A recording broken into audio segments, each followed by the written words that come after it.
भगवान के 24 अवतारों का वर्णन करते हैं सुखदेव जी महाराज।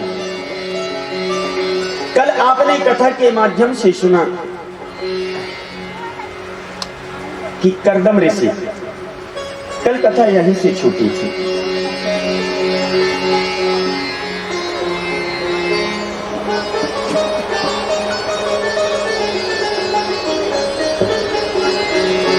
कर्दम ऋषि तपस्या करने के लिए चले, वन में पहुंच गए, तपस्या करने लगे।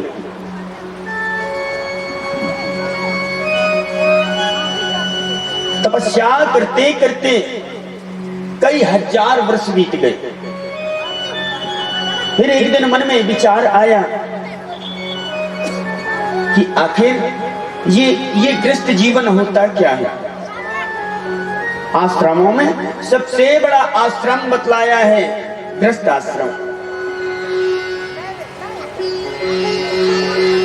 मन में जिज्ञासा हुई कि आखिर मैं भी तो देखूं गृहस्थ जीवन होता कैसे है। अभी वन में तपस्या कर रहे थे भगवान को प्राप्त करने के लिए, लेकिन जो ही मन में विचार आया कि आखिर गृहस्थ जीवन होता क्या है, वन से सीधे गांव में आ गए। जब गांव में देखा सुंदर सुंदर झोपड़ी, सुंदर सुंदर मकान, छोटे छोटे बच्चे, तो मन में सोचने लगे इतना सुंदर गृहस्थ जीवन है, अब तो मैं भी गृहस्थ जीवन व्यतीत करूंगा। अभी भगवान को पाने के लिए तपस्या कर रहे थे, अब गृहस्थ जीवन बसाने के लिए तपस्या करने लगे। निरंतर तपस्या कर रहे हैं। भगवान विष्णु ने सोचा कि इस बूढ़े बाबा के मन में क्या सूझा है भाई, जिसकी उम्र हजार हजार वर्ष है और वो अपने मन में सोच रहा है कि अब मुझे विवाह करना है, मुझे गृहस्थ जीवन व्यतीत करना है।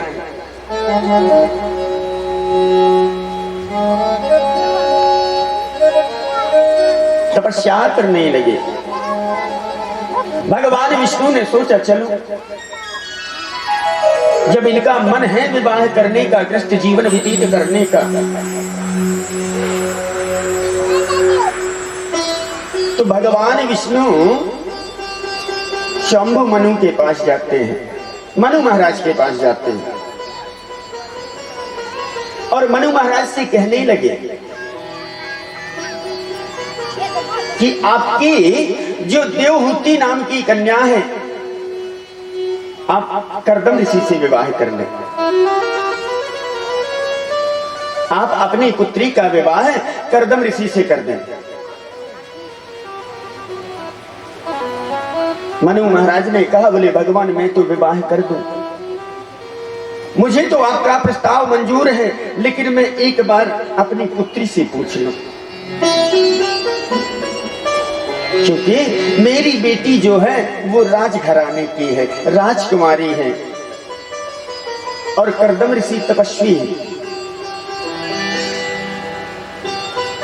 पूछा गया, मैया देवहूति से पूछा गया, बेटी तू बता, भगवान विष्णु आए हुए हैं तुम्हारा विवाह का प्रस्ताव लेकर,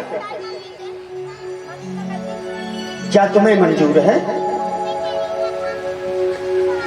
मैया देवहूति बड़ी प्रसन्न, अहो भाग्य मेरा कि इतना बड़ा तपस्वी मुझे प्राप्त हो रहा है, मेरा तो जीवन ही धन्य हो जाएगा।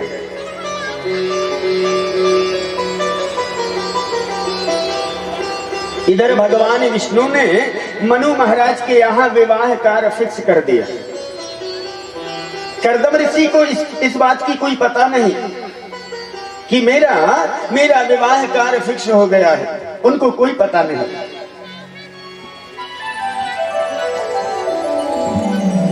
इधर विवाह कार्य फिक्स करके और भगवान विष्णु कर्दम ऋषि के पास जाते हैं। हे कर्दम, मैं तुम्हारी तपस्या से बहुत प्रसन्न हूं, मांग लो क्या मांगना चाहते हो।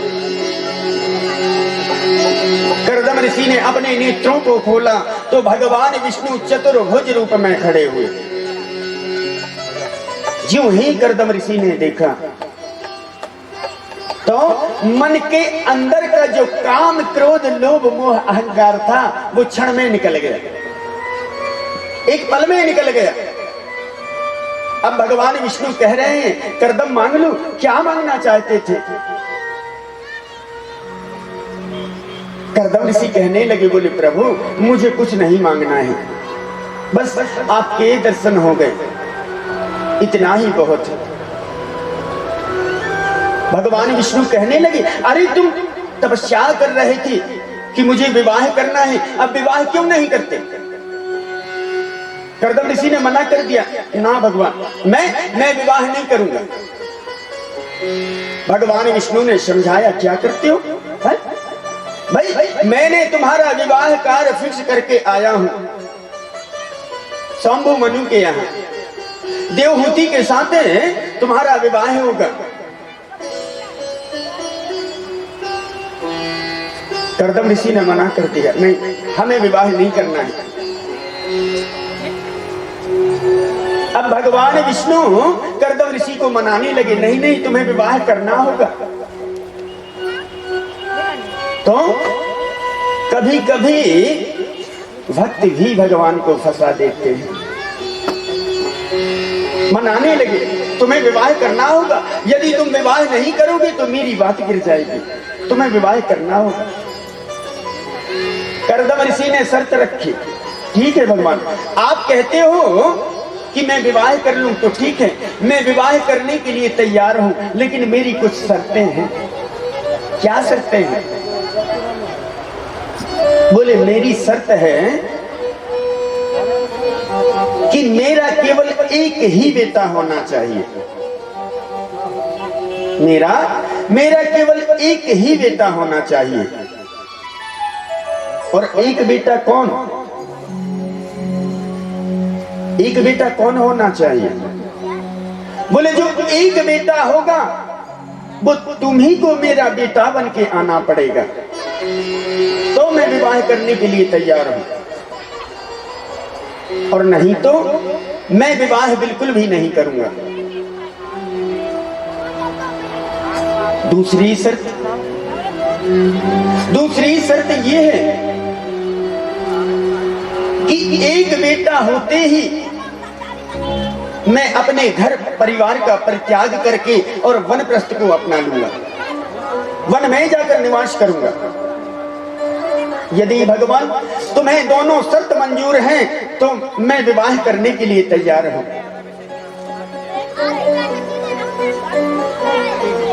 भगवान ने कहा ठीक है, मुझे तुम्हारी दोनों शर्तें मंजूर हैं, लेकिन आप विवाह कर लें। विवाह की तैयारियां चलने लगी, विवाह कार्य की तैयारियां चलने लगी। करदम ऋषि और मैया देवहूति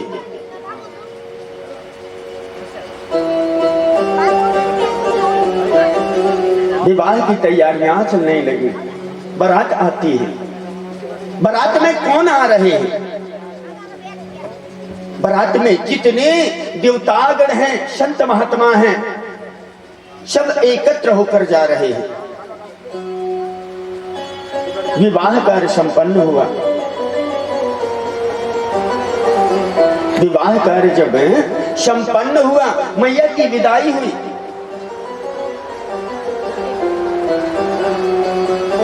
विदाई के बाद आगे आगे करदम ऋषि और पीछे पीछे मैया देवहूति। आज राजघराने की लड़की राजकुमारी एक संत के साथ विवाह हो गया। अब आगे आगे करदम ऋषि, पीछे मैया देवहूति।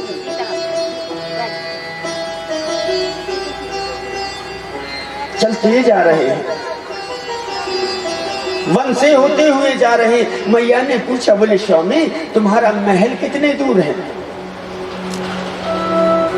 भाई महलों में रहने वाला व्यक्ति केवल महल की ही बात करेगा, क्योंकि वो तो महल ही जानता है। मैया ने पूछा, स्वामी आपका महल कितने दूर है? करदम ऋषि ने बतलाई, बोले देवी चिंता ना करो, बस इस पहाड़ी के उस पार है मेरा जो घर है ना, इस पहाड़ी के उस पार है। पैदल पैदल चले जा रहे हैं। चलते चलते शाम हो गई। पुनः पूछा मैया ने, स्वामी अब कितनी दूर और चलना है, आप मुझे बताएं। करदम ऋषि ने दूर से बतला दिया, वो जो मकान दिख रहा है ना, वही मेरा घर है। दूर से देखा मैया ने। धीरे धीरे धीरे धीरे उस झोपड़ी के पास नहीं पहुंचते हैं। मैया ने जब उस पर्णकुटी को देखा, उस झोपड़ी को देखा, तो क्या देखा कि घास से बनी हुई एक झोपड़ी है। घास से बनी हुई झोपड़ी जिसमें हजारों घोंसले बने हुए हैं। उस पर्णकुटी में हजारों घोंसले बने हुए हैं। अनेक प्रकार की चिड़ियां वास करती हैं। थोड़ा मैया ने अंदर झांक के देखा। उस पर्णकुटी के अंदर जो ही झांक के देखा मैया ने, तो उसके अंदर हजारों विल बने हुए हैं। किसी में सर्प बैठा, किसी में मेढक बैठा, किसी में चूहा बैठा। देवहूति मैया ने हाथ जोड़ लिया, स्वामी मैंने आपका घर देख लिया, आपका जो घर है ना मैंने देख लिया, लेकिन इसमें आप ये तो बताएं कि इनमें से तुम्हारा स्थान कौन सा है? रहते कहाँ हो तुम? कहाँ रहते हो? तो करदम ऋषि ने बतलाया, बोले जो उस कोने में 1.5 बाई 1.5 का आसन लगा हुआ है, केवल 1.5 बाई 1.5 का आसन, बोले वही मेरा स्थान है। आजीवन करदम ऋषि ने केवल तपस्या ही किए हैं, आजीवन तपस्या।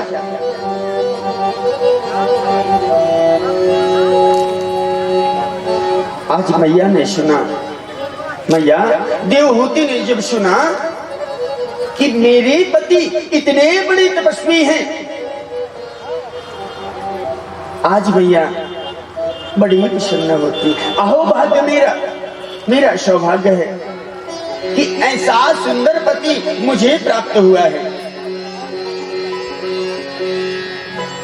रहने का स्थान केवल 1.5 बाई 1.5 का एक आसन।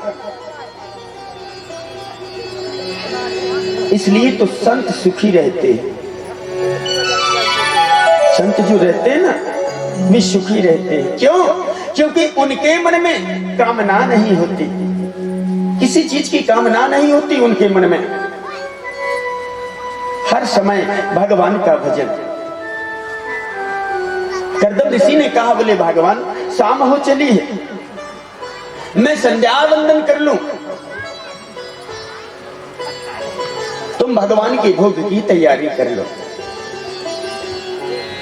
करदम ऋषि संध्या वंदन करने के लिए बैठ गए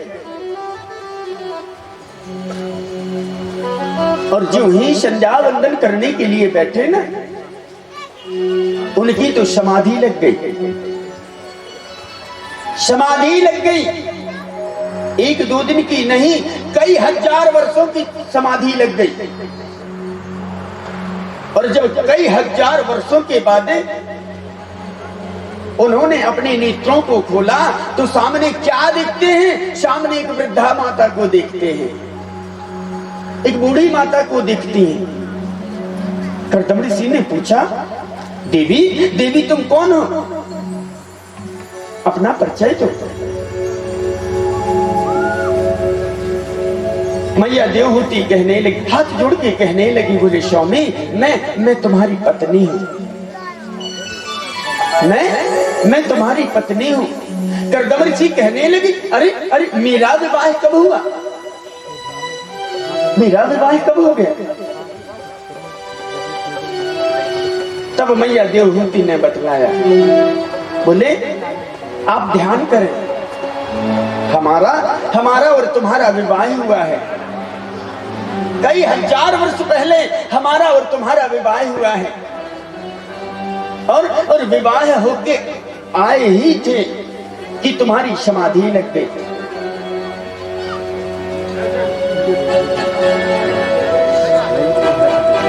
करदम ऋषि कहने लगे कि इतने वर्षों से तुम मेरा ही इंतजार कर रहे थे। भाई मुझे तो ये लगा था कि 2-4 दिन तुम यहाँ रहोगी, फिर अपने पिता के घर लौट जाओगी।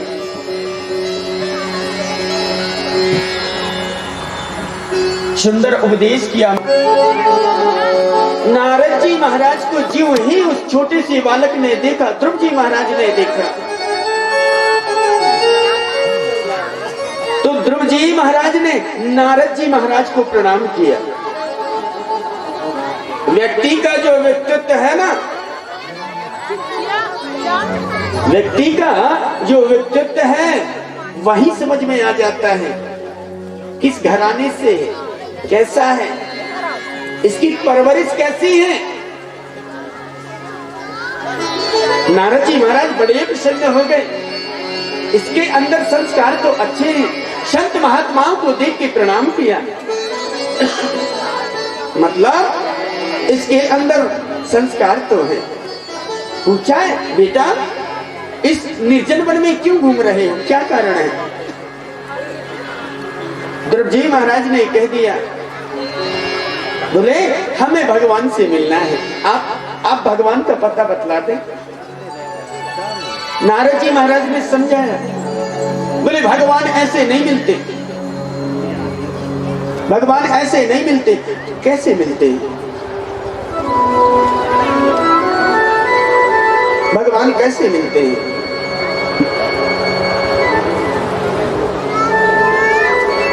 नारद जी महाराज ने कहा, बोले बड़ी मुश्किल से परमात्मा की प्राप्ति होती है, सहजता में नहीं मिलते।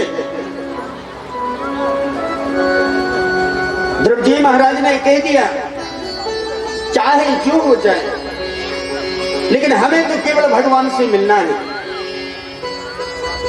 हमें केवल भगवान से मिलना है।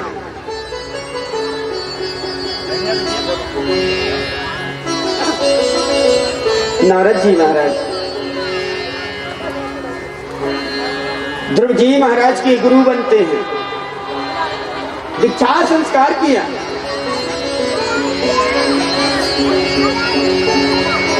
दीक्षा संस्कार किया, गुरु दीक्षा दे दी और मंत्र बता दिया कि इस मंत्र का आप जापन करो, तुम्हें भगवान मिल जाएंगे। गुरु बिना भवनिधि तरहि न कोई।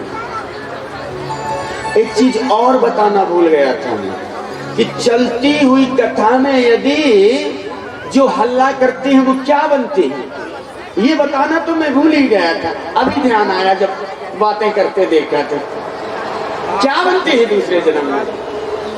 चलती हुई कथा में यदि वार्तालाप करते हैं, चमगादड़ बनते हैं। चमगादड़ समझते हैं, दिन में उल्टे लटकते हैं और रात में उल्टे रहते हैं, क्योंकि चलती हुई कथा में वार्तालाप करना मतलब कथा में विघ्न करना, विघ्न माना गया है चलती हुई कथा में वार्तालाप करना। मंत्र बतला दिया, ये मंत्र का आप निरंतर जापन करो। मंत्र क्या? ओम नमो भगवते वासुदेवाय,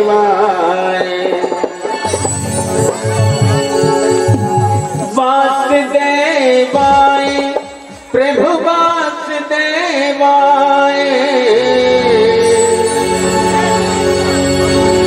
ओम नमो भगवते वासुदेवाय। वासुदेवाय। ओम नमो भगवते वासुदेवाय।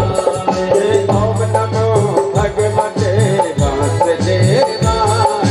ओम नमो भगवते वासुदेवाय। वासुदेवाय प्रभु वासुदेवाय। वासुदेवाय प्रभु वासुदेवाय। वासुदेवाय प्रभु वासुदेवाय। वासुदेवाय प्रभु वासुदेवाय। ओम नमो भगवते वासुदेवाय। ओम नमो भगवते वासुदेवाय। ओम नमो भगवते वासुदेवाय। ओम नमो भगवते वासुदेवाय।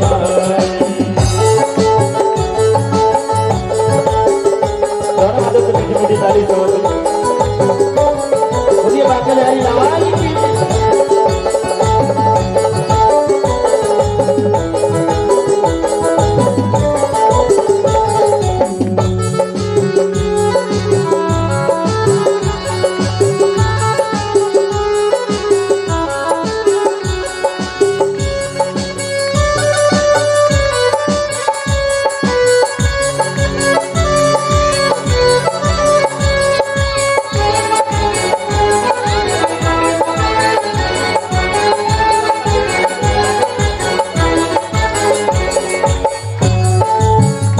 ध्रुव जी महाराज बैठ गए एक आसन में।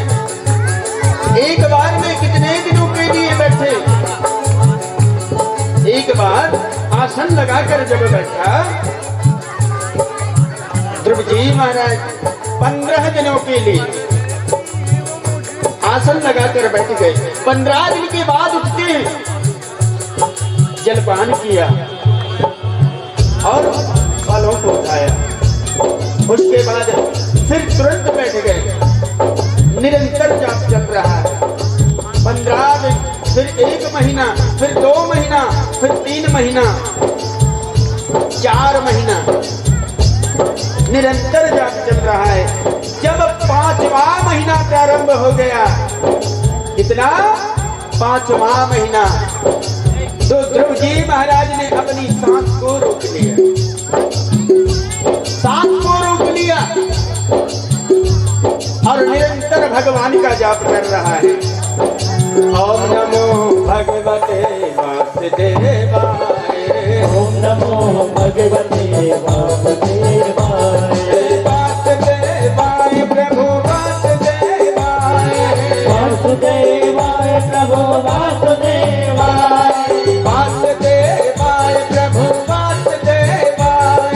वासुदेवाय प्रभु वासुदेवाय। ओम नमो भगवते वासुदेवाय। ओम नमो भगवते वासुदेवाय। ओम नमो भगवते वासुदेवाय। ओम नमो भगवते वासुदेवाय। ओम नमो भगवते वासुदेवाय। ओम नमो भगवते वासुदेवाय। ओम नमो भगवते वासुदेवाय। ओम नमो भगवते वासुदेवाय। कितना? 5वां महीना शुरू हो गया। 5 महीना। इधर तो यदि एक टाइम भक्ति कर लेना, थोड़ा सुबह से नहाना हो जाए, माला आला हो जाए, भगवान का पूजा, दूसरे दिन बुखार आ जाए, क्या करें बहन? ठंडे पानी में नहा लिए। और ध्रुव जी महाराज निरंतर 5 महीना हो गए। 5वां महीना जब हुआ ना, सांस को रोक लिया। सांस लेना बंद। जब सांस लेना बंद कर दिया ना, तो देवताओं की सांस रुकने लगी, कंठ अवरुद्ध होने लगा, सांस रुकने लगी। जब सांस लेने में तकलीफ जाने लगी, सारे देवता एकत्र हुए और ब्रह्मा जी के पास पहुंचे। ओम ओम ब्रह्म देवाय नमः, हमारी रक्षा करो, हमें सांस लेने की तकलीफ जा रही है, हमारी रक्षा करो। ब्रह्मा जी ने देखा, बोले तुम चिंता ना करो, इसके लिए हमें भगवान विष्णु के पास जाना होगा। भगवान विष्णु के पास सारे देवता जाते हैं, प्रार्थना करते हैं कि जो आपका भक्त है वो निरंतर तपस्या कर रहा है और अब तो सांस भी रोक लिया है, हमारे भी कंठ अवरुद्ध हो रहे हैं, सांस लेने में बड़ी तकलीफ जा रही है, आप जाकर दर्शन दें। उन देवताओं की पुकार सुन के और ध्रुव जी महाराज की तपस्या से भगवान विष्णु प्रसन्न हो गए।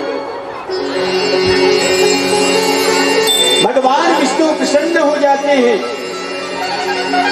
और ध्रुव जी महाराज के समक्ष जाते हैं, सामने जाते हैं, कहने लगे, बेटा ध्रुव, हम तुम्हारी तपस्या से बहुत प्रसन्न हैं, मांग लो, क्या मांगना चाहते हो। और ध्रुव जी महाराज अपने आंखों को बंद किए हैं और परमात्मा का दर्शन हृदय में कर रहे हैं। जिसके अंदर अधिक भक्ति होती ना, वो अपने अंतःकरण में परमात्मा के दर्शन करते हैं। एक आवाज लगाई, दो आवाज, तीसरी आवाज में ध्रुव जी महाराज ने जब अपने नेत्रों को खोला तो भगवान विष्णु चतुर्भुज रूप में खड़े हुए हैं। बेटा ध्रुव, मैं तुम्हारी तपस्या से बहुत प्रसन्न हूँ, मांग लो, क्या मांगना चाहते हो।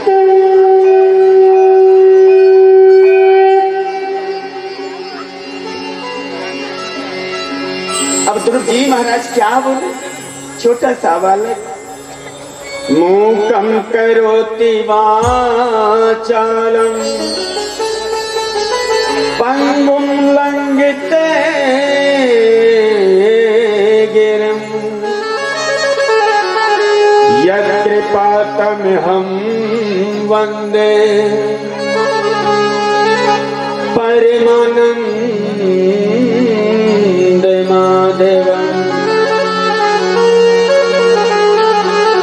कुछ तो बोले, भगवान विष्णु कह रहे हैं, बेटा कुछ तो बोले, क्या मांगना चाहते हो। छोटा सा बालक, अभूत बालक, क्या मांगे। भगवान विष्णु की छवि को देखकर देखता ही रह गया। भगवान समझ गए कि अभूत बालक है, इसको ज्ञान नहीं है। भगवान विष्णु के हाथ में शंख था, शंख को ध्रुव जी महाराज के मुख में छिवाया, स्पर्श करा दिए। जो ही स्पर्श कराते हैं ध्रुव जी महाराज परम ज्ञानी हो जाते हैं, वेद शास्त्रों के ज्ञाता हो जाते हैं। उसके बाद भगवान ने पुनः कहा कि मांग लो, क्या मांगना चाहते हो। तो ध्रुव जी महाराज ने मांगा, प्रभु मुझे केवल इतना ही वरदान दे कि मैं हर समय तुम्हारी भक्ति में लगा रहूं, रात दिन मैं तुम्हारी भक्ति में लगा रहूं। मुझे केवल इतना ही वरदान दे। भगवान विष्णु ने वरदान दिया, ध्रुव मैं तुझे वरदान देता हूं कि तू हर पल भगवान का भजन ही करता रहेगा। उसके बाद ध्रुव जी महाराज ने 36,000 वर्षों तक राज किया। एक दिन महाराज उत्तम की जो लड़ाई है यक्षों के साथ हो जाती है, यक्षों ने महाराज उत्तम को मार देते हैं। ध्रुव जी महाराज के छोटे भाई का नाम है उत्तम। उत्तम महाराज को यक्षों ने मार देते हैं। यक्ष जब मार देते हैं तो ध्रुव जी महाराज को क्रोध आ गया और क्रोध के आवेश में ध्रुव जी महाराज यक्षों को मारने लगे। जब यक्षों को मारने लगे तो तुरंत नारद जी महाराज आ गए। बेटा ध्रुव, ये तेरा कार्य नहीं है, तेरा कार्य तो केवल भक्ति करना है। तब ध्रुव जी महाराज ने अपना अधनुष बाण फेंका, फिर 36,000 वर्षों तक राज किया।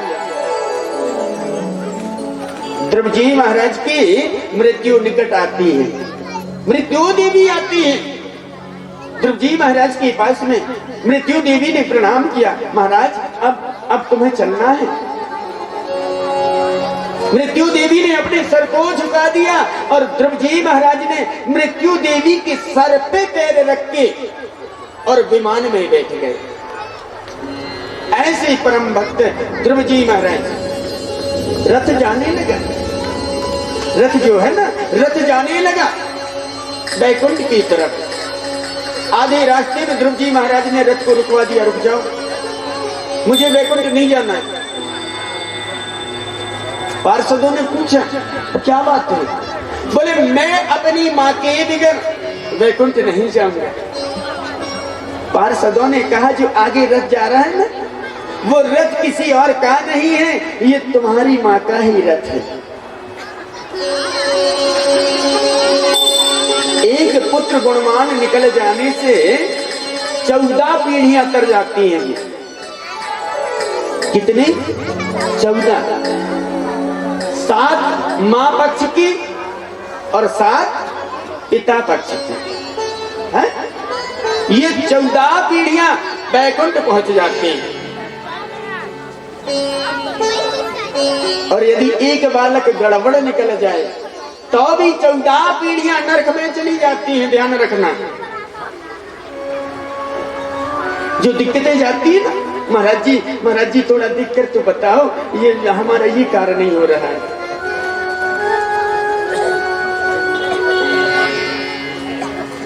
विवाह में अड़चन, संतान में अड़चन कब होती है? जब हमारे पूर्वज रुष्ट होते हैं। ध्यान रखना,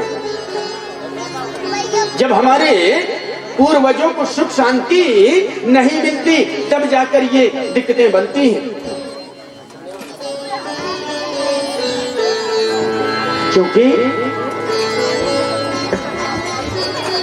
एक बालक के बुरा निकलने से 14 पीढ़ियां नरक में जाती हैं। एक अच्छा निकल जाए 14 पीढ़ियां तर जाती हैं। ध्रुव जी महाराज ने अपने पूरे कुल को तार दिया।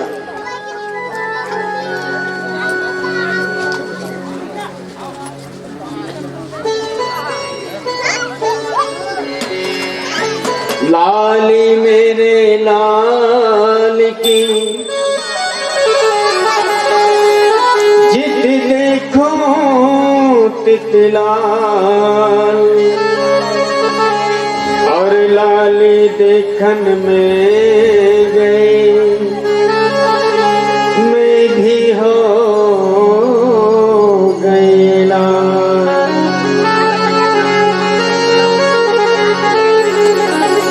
तृणादपि सुनी चैनम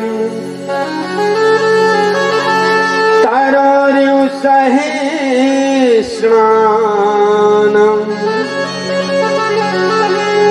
अमानिनं मानदेनं कीर्तिनी सदा हरे।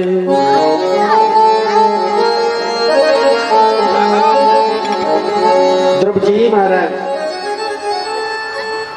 परम धाम को जाते हैं।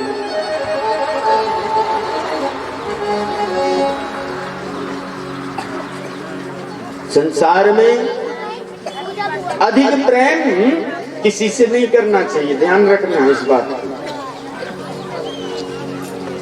जिस पे ज्यादा प्रेम रखोगे अंत तो गत्वा, अंतिम में वहीं आना पड़ता है। ध्यान रखना। अंतिम समय में यदि तुमने अपने पुत्र से अधिक प्रेम किया तो आगे चलकर पुत्र के यहाँ आना पड़ेगा। जड़ भरत जी महाराज, जड़ भरत जी महाराज जो है ना, प्रेम में फंस गए। मृग के एक बालक के प्रेम में फंस गए। भरत जी महाराज आश्रम में थे, भजन कर रहे थे, भगवान का भजन निरंतर।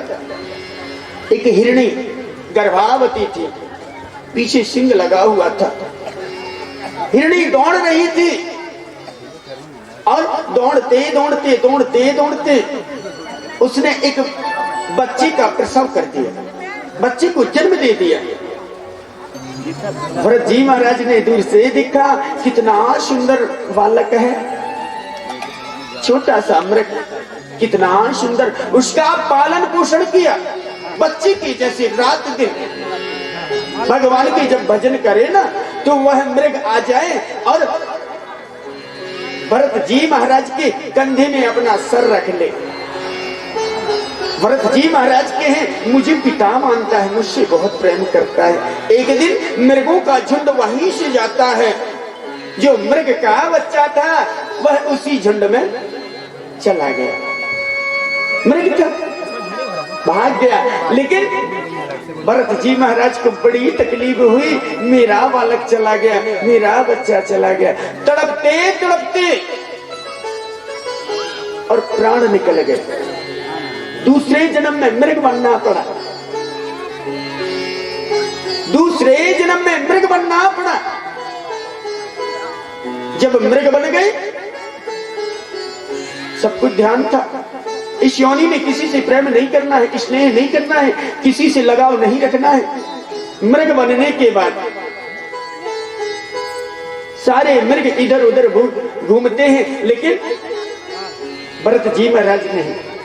एक दिन जंगल में आग लगी, सारे मृग भाग गए, जड़ भरत जी ना भागे, उद्धार हुए, एकदम एकदम उद्धार हो गए।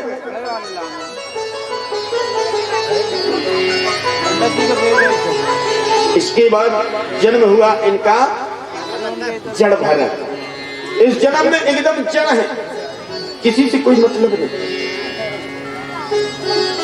केवल भोजन करना है बस और भगवान का भजन करना है। हमें दुनिया से बिल्कुल भी मतलब ना है, ना ही हमें रिश्तेदारी में पड़ना है, बस सुबह शाम भोजन करते और भगवान का भजन करते। घर वालों ने देखा है?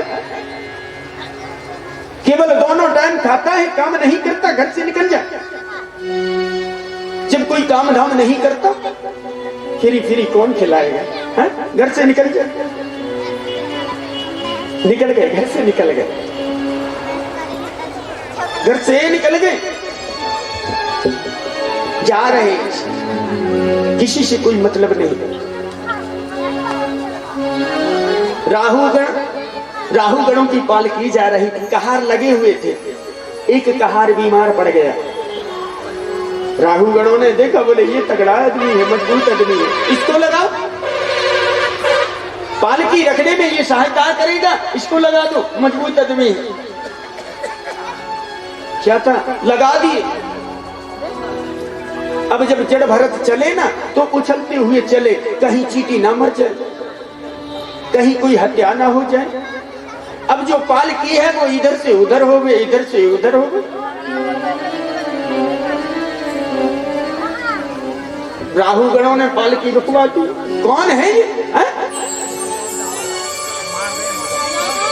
नीचे उतरे, बोले ये कैसा चलता है?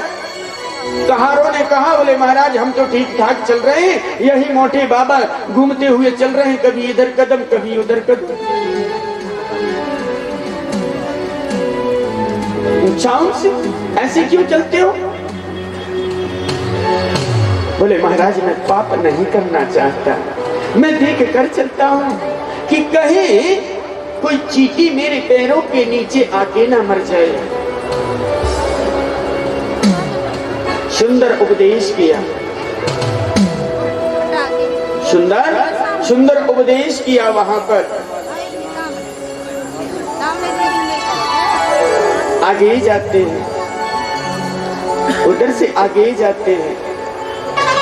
नीलों ने पकड़ लिया नरबली देने के लिए, नरबली देने के लिए पकड़ लिया। मैया महाकाली के समक्ष ले गए, माता काली के समक्ष, और बलि देने ही वाले थे कि वहां पर मैया ने रक्षा की, मैया ने रक्षा की वहां पर। तो भक्ति में शक्ति होती है, केवल विश्वास होना चाहिए। यदि हमारे अंदर विश्वास है ना तो सब कुछ संभव है, और विश्वास नहीं है तो कुछ भी संभव नहीं है। आइए, और आज कृष्ण जन्मोत्सव,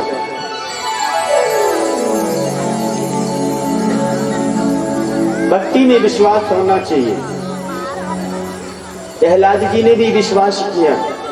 हिरण्यकश्यपु ने पूछा था प्रहलाद से, क्यों तू रात दिन उस नारायण की भक्ति करता है, तेरे नारायण रहते कहां? प्रहलाद ने कह दिया, बोले मेरे नारायण तो सब जगह है। अच्छा, क्या इस खम्भे में है? बोले हाँ, इस खम्भे में भी है। उस खम्भे को तोड़ दिया हिरण्यकश्यपु ने। फिर पूछा, बोले क्या इस खम्भे में भी है? बोले हाँ, इस खम्भे में भी। उस खम्भे को भी तोड़ दिया, और खम्भों को तोड़ते तोड़ते वहां से नरसिंह भगवान का प्रादुर्भाव हुआ। बोलिए नरसिंह भगवान की। नरसिंह भगवान कैसे हैं? ना नर और ना सिंह, नर ना सिंह, दोनों को मिला दिया तो हो गया नरसिंह। क्या मुख शेर का है और शरीर मनुष्य का है। हुंकार भरने लगे, हुंकार भरने लगे। जब हुंकार भरने लगे तो हिरण्यकश्यपु को पकड़ लिया, हिरण्यकश्यपु को पकड़ लिया। शाम का वक्त था। उस समय ना दिन थी और ना रात था, ना ही दिन और ना ही रात। एक पैर अंदर एक पैर बाहर, अपने हाथों में उठा लिए, ना अस्त्र ना शस्त्र, अपने नाखूनों से प्रहार किया। अपने नाखूनों से प्रहार किया, और प्रहार करने के बाद नाखूनों से हिरण्यकश्यपु का जो मांस है उसको निकाल के और गले में डाल दिया, गले में डाल दिया। इनको 12 महीने का वरदान था। इन्होंने वरदान प्राप्त किया था कि मैं साल के 12 महीने में ना मरूं। भगवान ने 13 महीना कर दिया, जिसको मलमास कहते हैं, पुरुषोत्तम मास, 13वां महीना। ये भगवान ने हिरण्यकश्यपु को मारने के लिए बढ़ाया। और उस समय ना दिन था ना रात, ना अंदर ना बाहर, दहरी के एक पैर अंदर और दहरी के एक पैर बाहर, ना अंदर और ना बाहर, ना ऊपर और ना नीचे, अपनी जंघों में सुलाकर, ना अस्त्र से ना शस्त्र से, अपने नाखूनों से प्रहार किया। इस तरह से हिरण्यकश्यपु का उद्धार किया। अब भगवान का क्रोध शांत कौन करे? सारे देवता थर-थर कांपने लगे। भक्त प्रहलाद को सामने लाया गया, बेटा तुम ही केवल नरसिंह भगवान का जो क्रोध है उसे शांत कर सकते हो।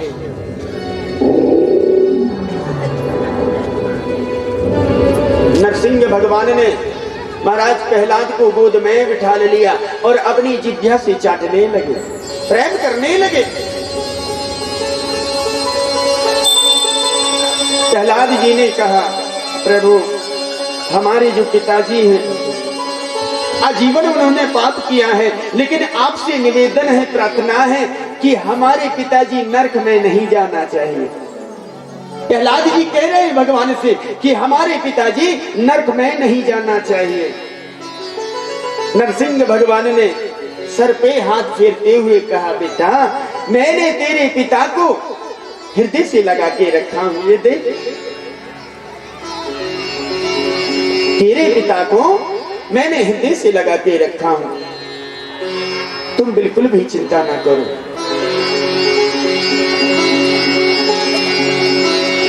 तो ऐसे होते हैं भक्त, भक्त ऐसे होते हैं। और भक्ति करने में यदि कोई रोक लगाता है उसका परिणाम भी बुरा होता है। बावन भगवान गए हुए थे राजा बलि के पास। जब राजा बलि के पास में पहुंचे तो राजा बलि ने देखा, उनके मुखमंडल को देखा, भगवान केवल 52 अंगुल के। कितने? 52 अंगुल के। राजा बलि समक्ष पहुंच गए। राजा बलि कहने लगा, आप मांग ले, क्या मांगना चाहते हैं? 52 भगवान कहने लगे, बोले तू क्या देगा मुझे? हा? क्या देगा तू? राजा बलि कहने लगा, महाराज यदि आप ब्राह्मण हैं, आप कहें तो आपका विवाह करवा दूं किसी ब्राह्मण कन्या के साथ। 52 भगवान ने मना कर दिया विवाह। बोले आप अपना ग्रस्त जीवन बचाएं।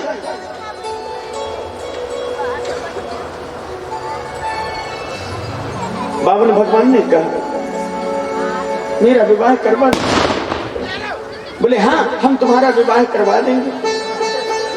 अब जब तुम हमारा विवाह करवा दोगे तो बाल गोपाल भी होंगे। बाल गोपालों का खर्चा कौन उठाएगा? राजा बलि कहने लगा, बोले मैं उठाऊंगा खर्चा। हमारा स्वयं का विद्यालय है ना, हिरण्यकश्यप दानव विश्वविद्यालय, हम वहां पढ़ा लिखा देंगे। अच्छा तो जब बाल गोपाल होंगे तो 2-5 होंगे, 8-10 होंगे। राजा बलि कहने लगा, बोले महाराज ये बात तो तुम जानो, बाल बच्चे कितने रखना है? 52 भगवान ने कहा जब 2-4 बाल बच्चे होंगे तो उसमें 1-2 मर भी जाएंगे, 1-2 मर भी जाएंगे। और जब मर जाएंगे तो रोना पड़ेगा। रोने की क्या व्यवस्था है तुम्हारी? तो राजा बलि से पूछ रहे रोने की क्या व्यवस्था है? तुम मेरा विवाह करवा रहे हो, ठीक है, रहने की व्यवस्था करवा दोगे, महल दे दोगे, खाने पीने की व्यवस्था करवा दोगे। उसके बाद बाल गोपाल होंगे, जब 2-4-6 बाल गोपाल होंगे तो उसमें 1-2 मर भी जाएंगे। और जब मर जाएंगे तो रोना पड़ेगा। रोने की क्या व्यवस्था है? राजा बलि ने कहा महाराज रोना तो तुम्ही को पड़ेगा, क्योंकि बाल गोपाल तो वो तुम्हारे हैं, बाल गोपाल तुम्हारे हैं, रोना तो तुम्ही को पड़ेगा। 52 भगवान ने कह दिया जब रोना पड़ेगा तो ऐसा विवाह में क्यों करो कि आगे चलकर रोना पड़े। मुझे विवाह नहीं करना है। राजा बलि ने कहा तो मैं तुम्हें आधा राज दिए देता हूं, राजा बन जाओ, राज करना। 52 भगवान ने मना कर दिया, मुझे आवश्यकता नहीं है, मुझे कुछ नहीं चाहिए। राजा बलि चरणों में गिर गया, नहीं महाराज मेरे दरबार से अभी तक कोई खाली नहीं गया, आप कुछ मांग ले, जो कहेंगे मैं दे दूंगा। हाँ तो ठीक है, मुझे तू 3 पग भूमि दे दे, मुझे तू केवल 3 पग भूमि। राजा बलि ने नीचे से ऊपर तक देखा, बोले ये इतने से और 3 पग भूमि।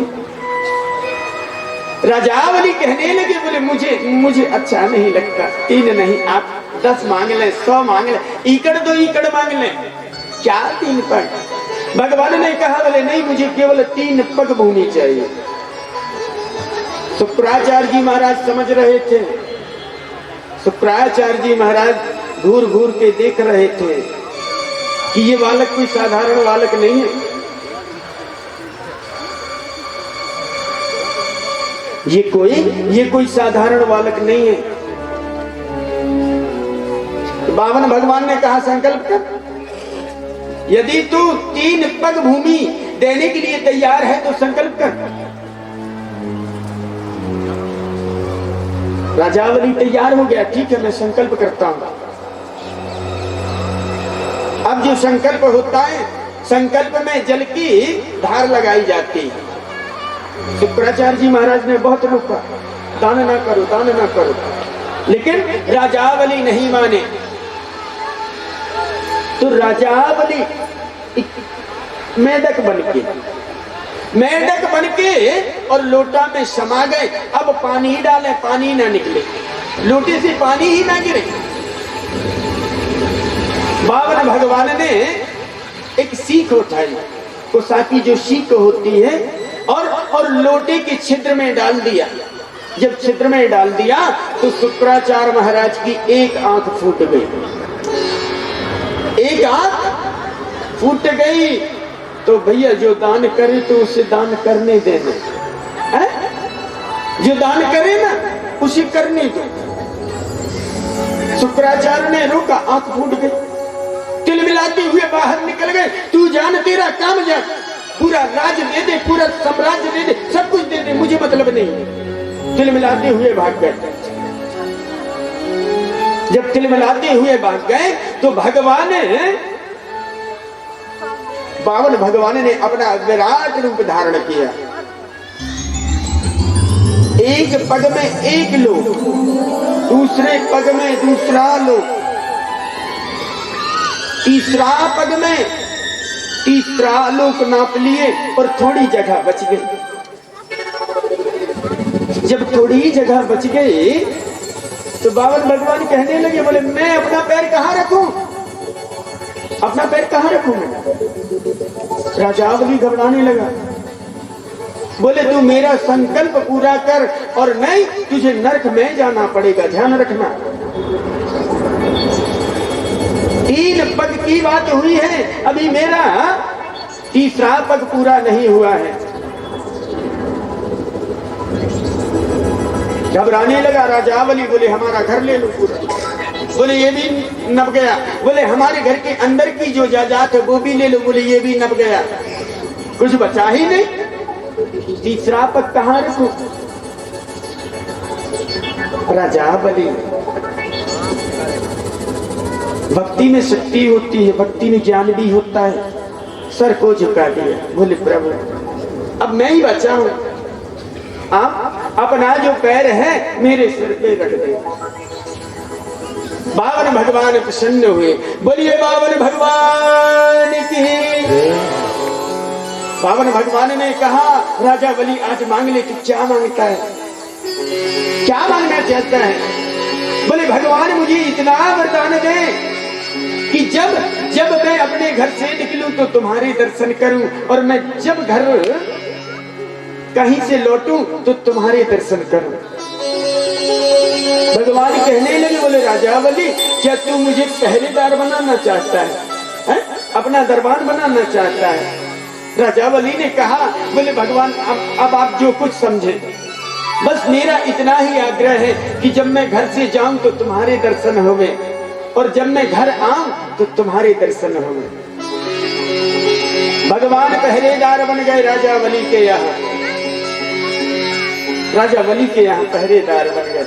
मैया लक्ष्मी अकेली, मैया लक्ष्मी अकेली।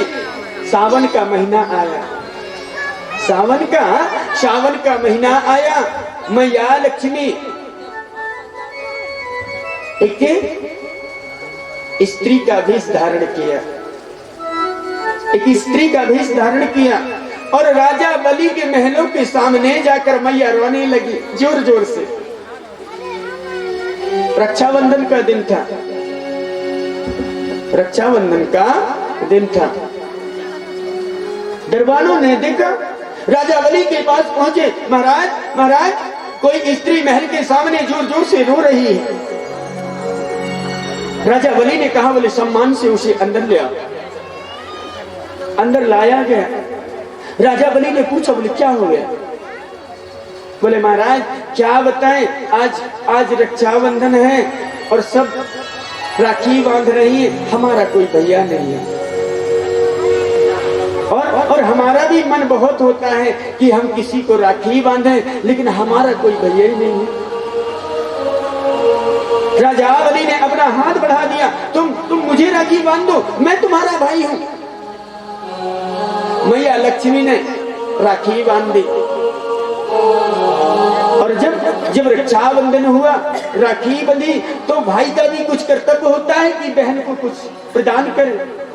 राजावली कहने लगे, बोले बहन मांग ले, तू क्या मांगते हैं? क्या लेना है तुझे? आज मांग ले बहन, तू जो कुछ मांगेगी मैं तुझे प्रदान कर दूंगा। मैया ने सर को झुकाया, भैया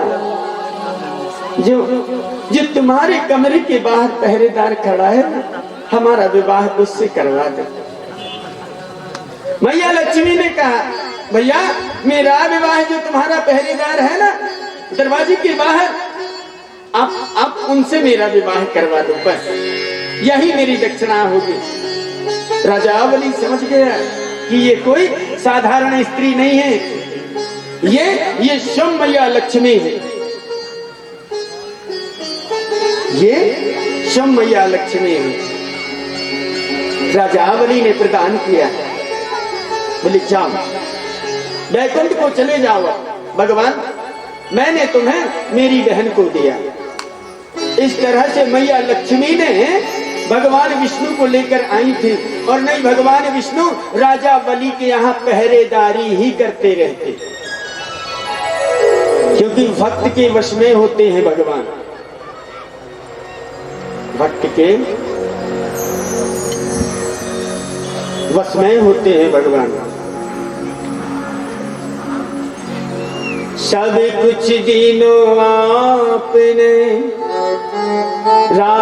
राजपाट धन धाम, मगर एक सुख आपने दियो न हमको राम।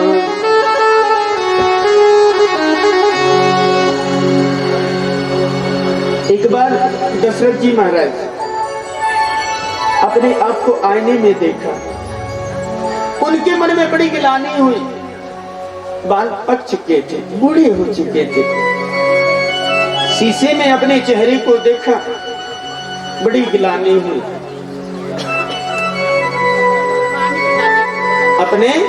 अपने गुरुजी के पास पहुंचे, गुरु वशिष्ठ के पास, पूछने लगे कि आखिर हमें संतान की प्राप्ति क्यों नहीं हो रही, क्या कारण है? गुरु वशिष्ठ ने बतलाया, बोले तुम्हें पुत्र कामेष्टि यज्ञ करना होगा। पुत्र कामेष्टि यज्ञ। राजा दशरथ ने कहा तो महाराज आप ही कर दे, मना कर दिए, बोले नहीं, तुम्हारे यहाँ का जो पुत्र कामेष्टि यज्ञ है वह श्रृंगी ऋषि के माध्यम से संपन्न होगा। श्रृंगी ऋषि आते हैं, पुत्र कामेष्टि यज्ञ करते हैं।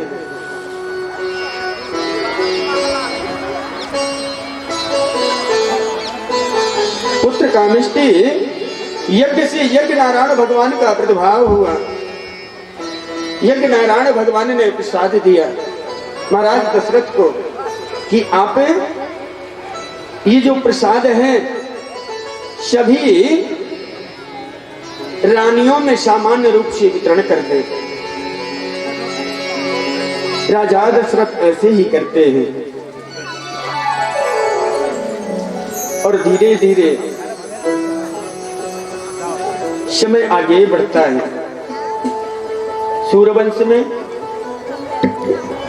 बिगर पूजा पाठ के, बिगर यज्ञ के किसी राजा को संतान नहीं हुई।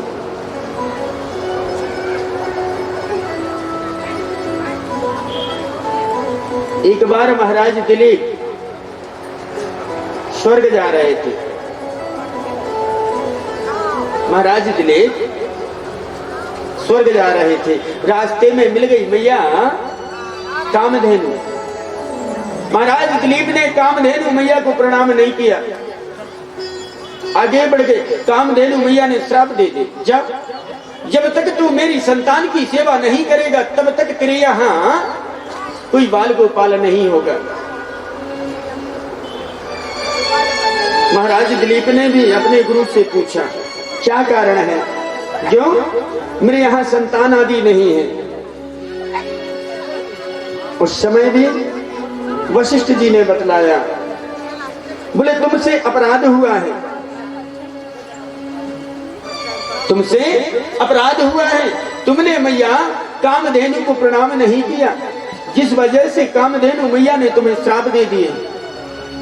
जब तक तुम कामधेनु की सेवा नहीं करोगे, कामधेनु गैया की संतान की सेवा नहीं करोगे, जब तक तुम्हारा वंश नहीं चलेगा। गुरु वशिष्ठ ने बतलाया, बोले मेरे यहाँ जो है वह कामधेनु की संतान है जिसका नाम नंदिनी है, तुम नंदिनी की सेवा करो।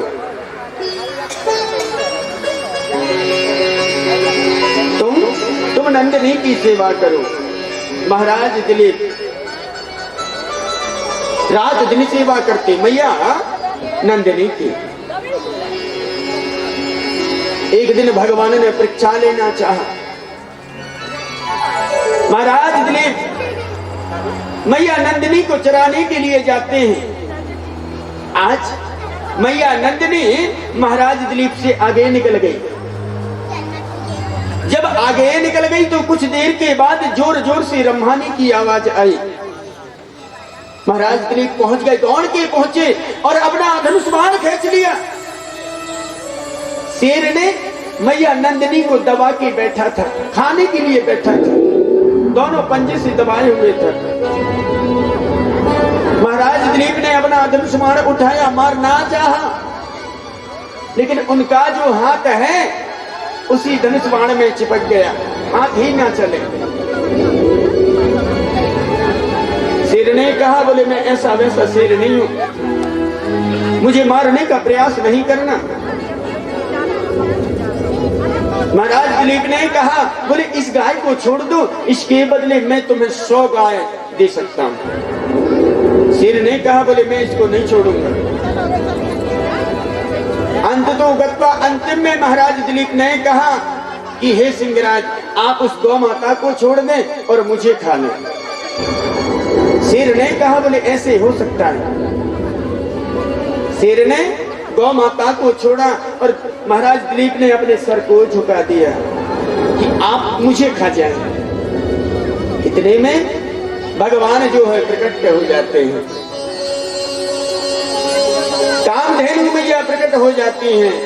दिलीप मैं तो तेरी परीक्षा ले रही थी, तू मेरी परीक्षा में पास हुआ, मेरा दोहन कर ले और मेरा जो दुग्ध है ले जाकर अपनी रानी को पिला दे, तब जाकर उनका वंश चला। उसी प्रकार आज महाराज दशरथ ने भी यज्ञ किया और यज्ञ नारायण भगवान ने प्रसाद दिया। फिर आया समय कब? चैत्र मास। चैत्र मास में भगवान का प्रादुर्भाव हुआ, भगवान श्री राम का। नौमी तिथि मधुमास पुनीता, नौमी तिथि मधुमास पुनीता, नौमी तिथि मधुमास पुनीता, नौमी तिथि मधुमास पुनीता, सकल पक्ष अभिजिते हरि प्रीता, सकल पक्ष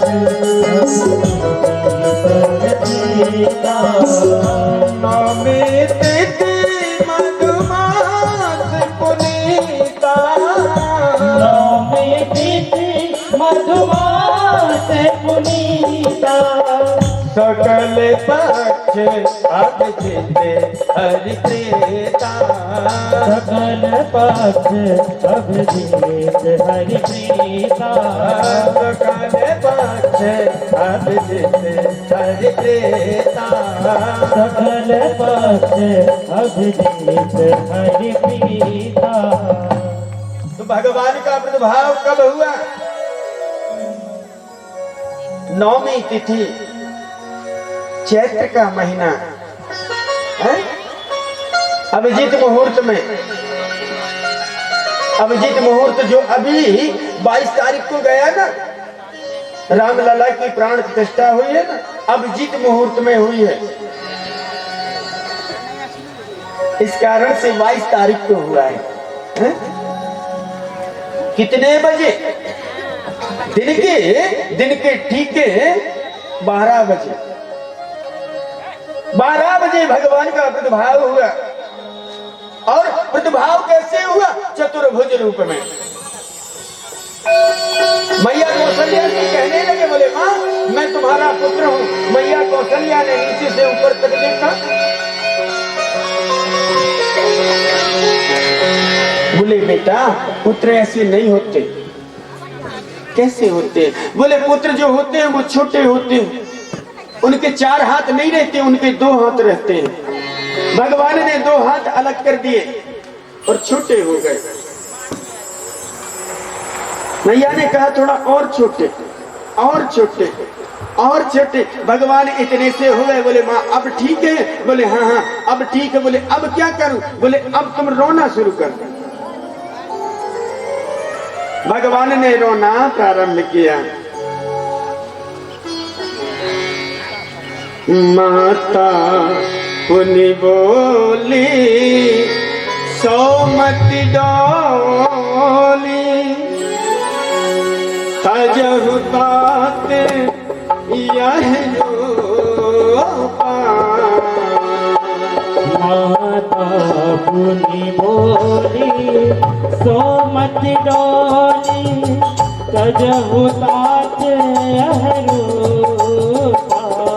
माता पुनि बोली सौमति डोली तजहु तात यह रूपा। माता पुनि बोली सोमति डोली तजहु तात यह रूपा। अति प्रिय शीला लीला अति प्रिय शीला यह सुख परम अनूपा। यह सुख परम अनूपा। लीला अति प्रिय शीला यह सुख परम अनूपा।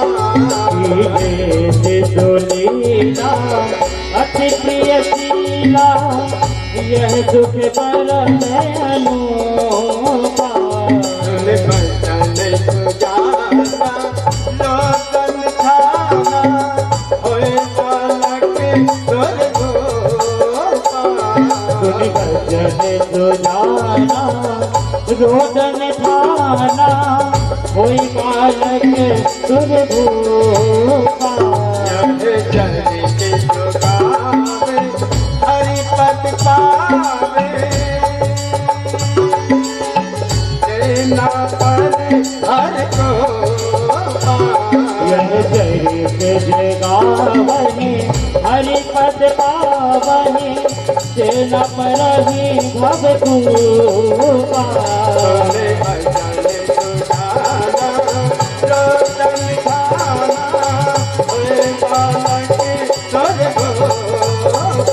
तुम्हें भजन सुजाना रोदन ठाना होई बालक दुर्गोपा।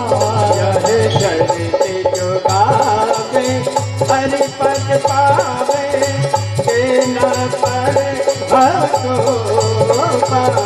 यह चरित गावहि हरि पद पावहि सेना पर ही भवतूता भव को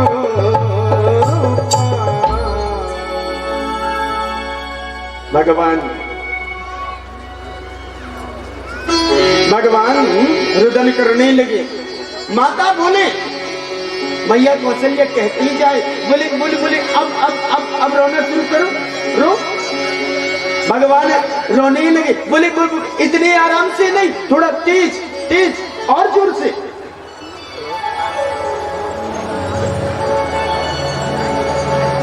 माता उन्हीं बोली सोमति डोली तजहु ताते यह रूपा। जैसा मैं कह रही हूं ना वैसे ही तुम्हें करना है, क्योंकि मैं तुम्हारी मां हूं और तुम मेरे पुत्र हो। रोना शुरू करो। और भगवान तो भक्त के वश में रहते हैं, भक्त जैसा नचाए भगवान वैसा नाचते हैं। आइए राम जन्म में प्रवेश करते हैं, उत्सव मनाते हैं। कब जन्म हुआ भगवान श्री राम का? चैत्र का महीना, नवमी तिथि, अभिजीत मुहूर्त, ठीक है 12 बजे। एक बात और बतला दूं, अयोध्या में जो है ना कभी चौक नहीं मनाया गया था। क्यों? क्योंकि हमारे राजा की कोई संतान नहीं है ना, यदि हम चौक मनाएंगे तो उनको बहुत दुख होगा। लेकिन जब भगवान श्री राम का जन्म हुआ ना, 50-50 साल पुराने चौक बंधे थे, सब छूटने लगे। सबके घर में जो चौक बंधे हुए थे वह चौक छूटने लगे, सब गाने लगे, हर जन में है राम राघवैया, अवधपुर में बाजे बधैया। कुंज में है राम रघुरैया, अवधपुर में बाजे बधैया। जग में है राम राघवैया, अवधपुर में बाजे बधैया। कुंज में है राम रघुरैया, अवधपुर में बाजे बधैया। बाजे बधैया जगावे बधैया, बाजे बधैया जगावे बधैया। बाजे बधैया जगावे बधैया। बाजे बधैया जगावे बधैया। जग में राम राघवैया, अवधपुर में बाजे बधैया। जग में राम रघुरैया, अवधपुर में बाजे बधैया। दोनों हाथों से मिली मिली ताली बजाओ। बोलिए राम भगवान की।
अवधपुर में बाजे बधैया।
विष्णु जी लाए गए कुंड छोड़े आए, विष्णु जी आए वे कुंड छोड़े आए। जन्म है राम राज भैया, जगत पर मैं बाजे बधैया।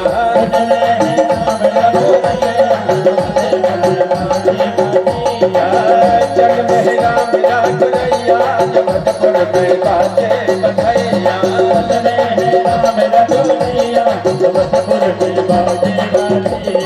बाजे बधैया जगावे बधैया, बधैया जगावे बधैया, गावे बधैया जगावे बधैया। बाजे बधैया जगावे बधैया।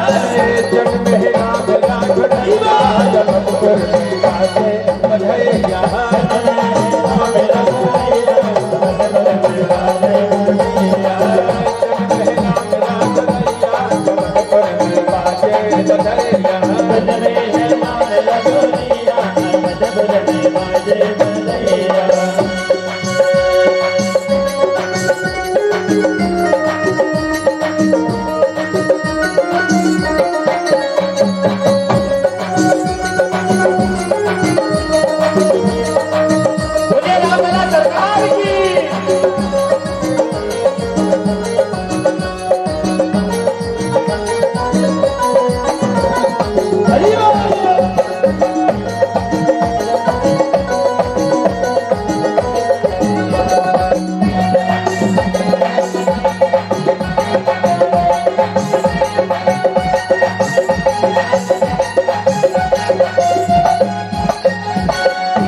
बधैया जे शंकर जी लाए, बधैया जय शंकर जी लाए। जी बधैया जे शंकर जी लाए।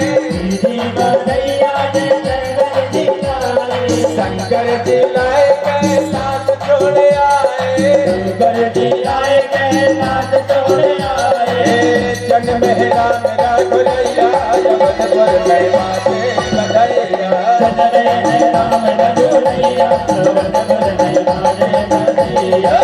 जन्म है राम राज भैया, जगत पर मैं बाजे बधैया।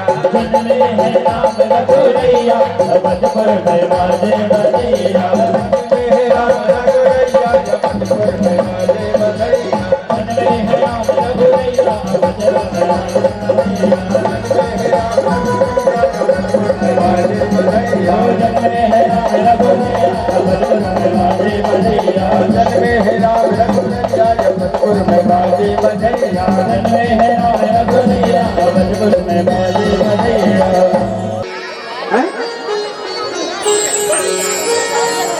गौरी रोहिणी भद्रा मंदिरा रोचना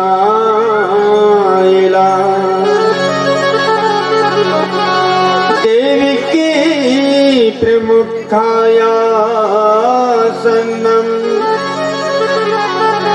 बलयान कदम दुबे।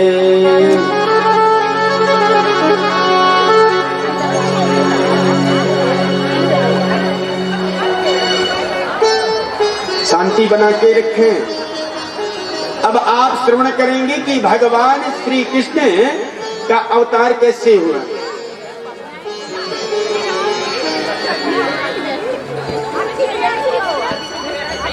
वसुदेव जी की कितनी पत्नी? कोई तो बात है, अब हल्ला कर लो कि सुन लो। वसुदेव जी की बोले एक पत्नी है? क्या नाम बोले? देव की नहीं, 7 पत्नियां हैं। कितनी? 7 पत्नियां हैं। गौरी रोहिणी भद्रा, ये पत्नियों के नाम हैं। गौरवी, रोहिणी, भद्रा, मद्रा और रोजना, इला, देवकी। ये वसुदेव जी की पत्नियां हैं। वसुदेव जी कौन है? वसुदेव जी सूरसेन के पुत्र हैं। किसके? सूरसेन के पुत्र हैं। और कंस है उग्रसेन का पुत्र। कंस का जब जन्म हुआ तो जन्म के बाद उग्रसेन महाराज ने ब्राह्मणों को बुलवाया। बोले गुरुजी आप देखकर तो बताएं, बालक हुआ है, इसका नामकरण करें, बालक कैसा रहेगा। ब्राह्मणों ने अपना वेद पत्रिका देखा। महाराज इस बालक को इस राज्य से बाहर कर दो, नहीं तो ये बालक तुम्हारा सर्वनाश कर देगा। ये बालक सर्वनाश कर देगा, तुम्हारा वंश को बिठाल देगा। इस बालक को घर से अलग कर दो, यमुना में विसर्जन कर दो, यमुना में विसर्जन कर दो। महाराज उग्रसेन ने पूछा, बोले आखिर कारण क्या है? भाई बालक ने तो अभी अभी जन्म लिया है, इतना पापी कैसे हो गया? अभी तो संसार को देखा ही नहीं।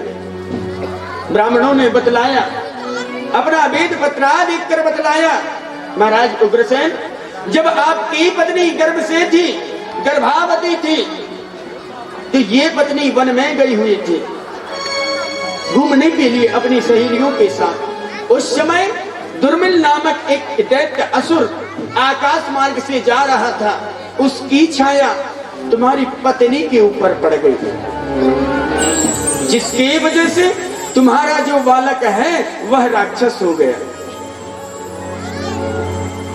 उस वजह से यह बालक जो है तुम्हारा राक्षस हो गया है।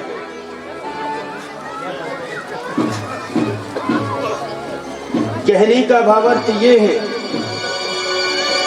कि गर्भाशय के समय में ज्यादा स्त्रियों को घूमना फिरना नहीं चाहिए। आज वही परिणाम है कि महाराज उग्रसेन की पत्नी गर्भावती थी और एक राक्षस दुर्मिल नामक राक्षस की छाया उसके ऊपर पड़ गई, जिसके फलस्वरूप कंस का जन्म हुआ। जब कंस का जन्म हुआ, ब्राह्मणों ने बतला दिया, बोले इसको तुम महलों से बाहर कर दो। तो महाराज उग्रसेन ने पत्तों में लपेट के एक टोकनी में रख के और यमुना जी में विसर्जन कर दिए। यमुना जी में विसर्जन कर दिए। जब यमुना जी में विसर्जन कर दिए तो उसे नीचे जाकर सूरसेन महाराज ने पकड़ लिया। सूरसेन महाराज ने पाला पोषा बड़ा किया। एक दिन नारद जी महाराज ने बतला दिए, बोले तुम्हारे असली पिता तो उग्रसेन है, इन्होंने तो पाला बस। इतना सुना कंस ने और तपस्या करने के लिए निकल पड़े।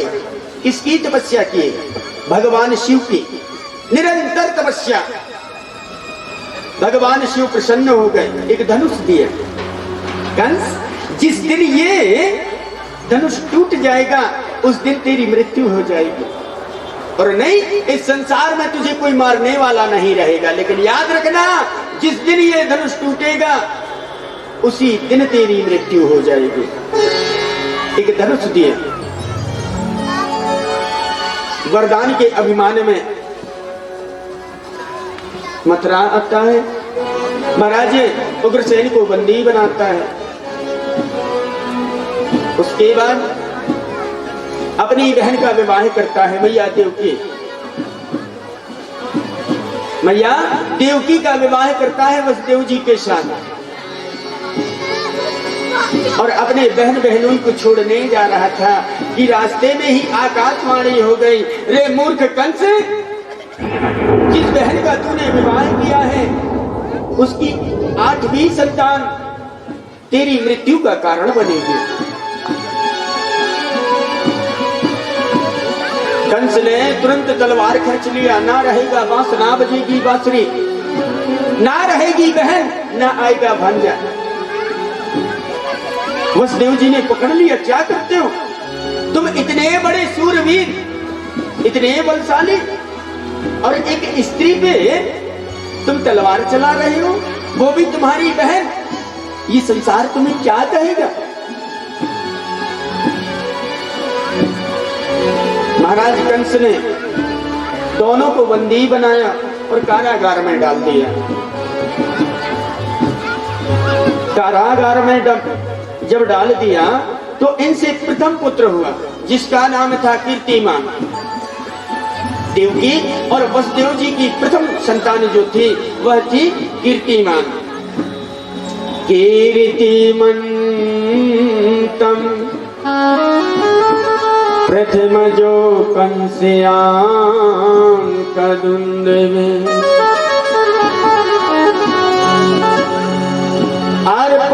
अर्पमासं कृच्छेणं शौनक ददाति वेला। कंस ने प्रथम संतान को छोड़ दिया,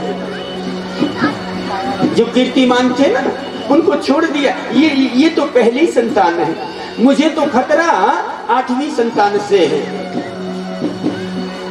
लेकिन नारद जी महाराज पहुंच गए। क्या करते हो? ये देवता लोग बड़े चतुर हैं। नारद जी महाराज ज्ञान दे रहे हैं महाराज कंस को कि जितना पाप करेगा उतने ही जल्दी उद्धार होगा। पाप करवाते हैं। समझाए, नारद जी महाराज ने समझाया। बोले क्या करते हो? ये देवता लोग बड़े होशियार होते हैं, हो सकता है उल्टी गिनती गिन दे। बोले 8 नंबर से गिनो, 8 को 1 कहो, 7 को 2 कहो, 6 को 3 कहो, 5 को 4 कहो। जब उल्टी गिनती गिना ना कंस ने तो 1 नंबर का जो बालक है वो 8वां नंबर का निकला। कंस महाराज को यह बात जम गई। तुरंत देवकी के यहाँ जाता है और बालक छुड़ाता है और हाथ में पकड़ के जमीन में पटक देता है। तुरंत जमीन में पटक दिया। छोटा सा बालक तुरंत मृत्यु को प्राप्त हो गया।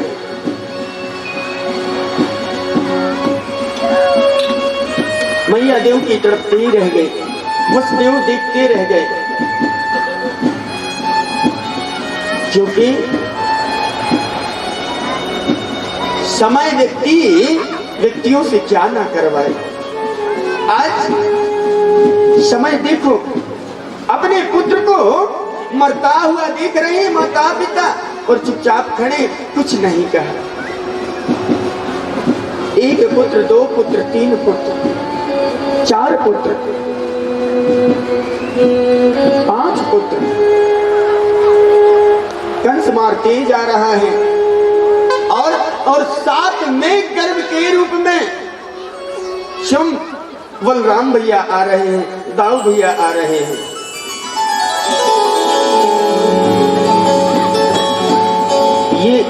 ये जो भादों का महीना है, भादों, सावन के बाद जो भादों आता है,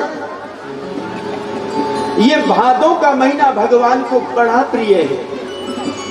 बावन भगवान का प्रादुर्भाव हुआ भादों के महीने में, कपिल महाराज का प्रादुर्भाव हुआ भादों के महीने में, और अब दाऊ भैया का जो प्रादुर्भाव होगा बलराम का, वो भी भादों का महीना, और भगवान कृष्ण का भी जो प्रादुर्भाव होगा वो भी भादों का महीना। साथ में जो परीक्षित महाराज कथा को श्रवण कर रहे हैं, वो महीना कौन सा है? वो भी भादों का महीना है, वो भी भादों का महीना है। भादों के महीने में ही महाराज परीक्षित कथा को श्रवण कर रहे हैं। सातवें गर्भ का फिर बदल किया भगवान श्री कृष्ण ने योग माया को आदेश किया कि 7वें गर्भ की रक्षा करो और 7वें गर्भ का फेर बदल कर दो। दूसरी चीज, सब लोग कहते हैं ना, गुरुजी ये दुर्गा मैया कहां से आई है? दुर्गा मैया कहां से आई?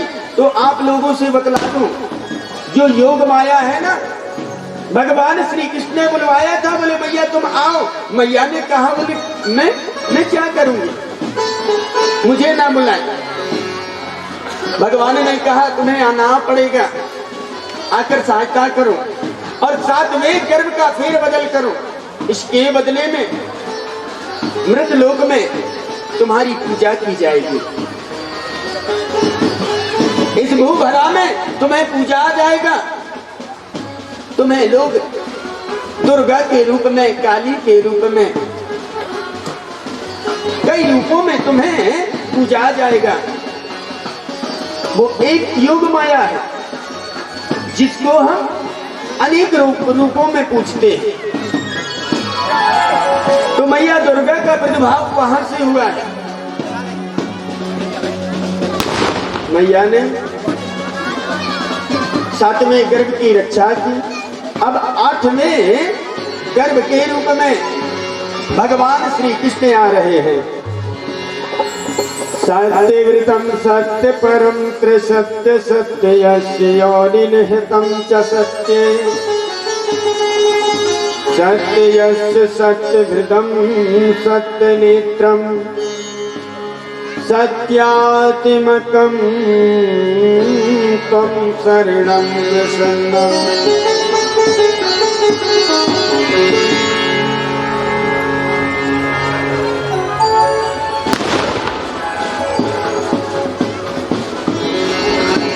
सारे ब्रजमंडल की जो कमान है भगवान श्री कृष्ण ने योग माया के हाथों में थमा दी।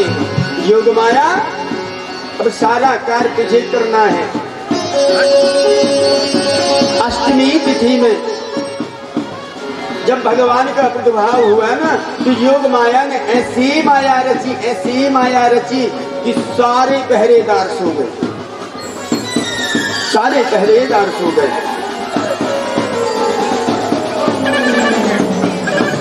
जब भगवान का प्रादुर्भाव हुआ, कितने बजे? 12 बजे।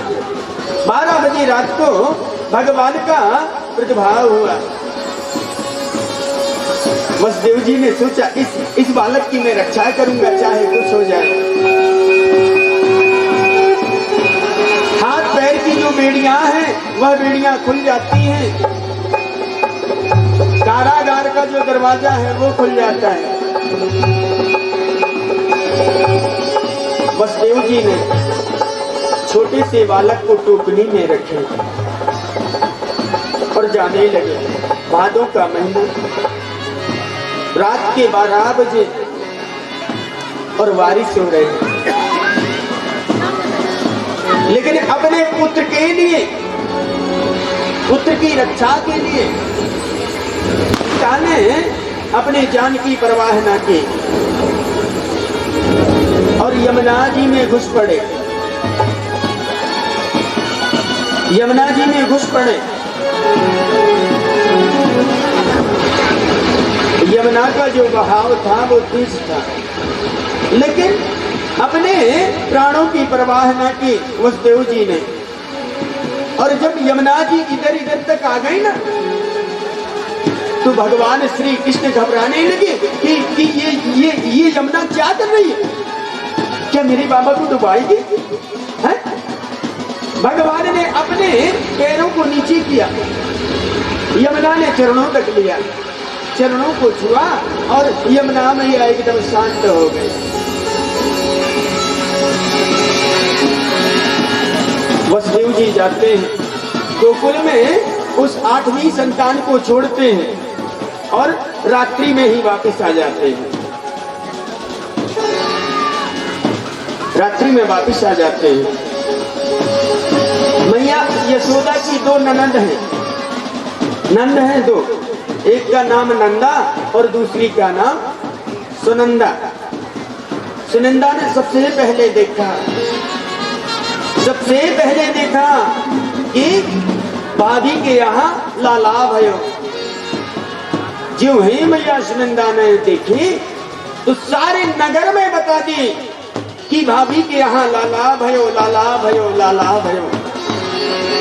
सारे गोकुल में यह बात फैल गई, सारे लोग खुशी मनाने लगे, झूमने लगे।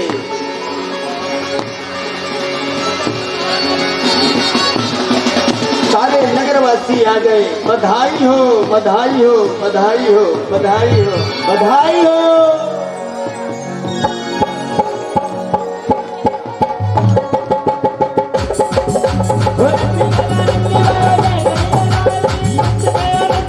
Hãy subscribe cho kênh Ghiền Mì Gõ để không bỏ lỡ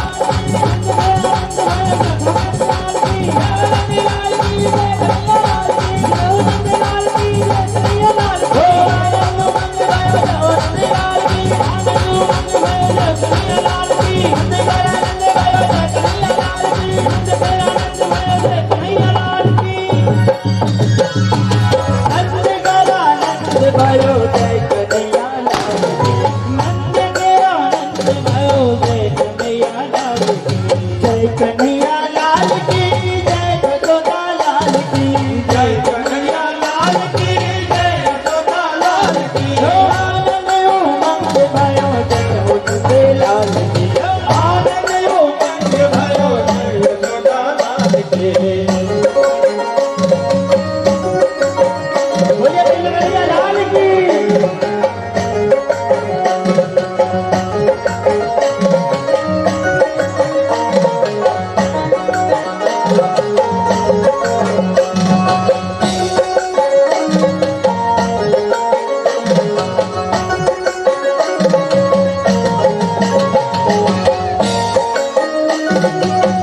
सभी कृष्ण जी का स्वागत करिए।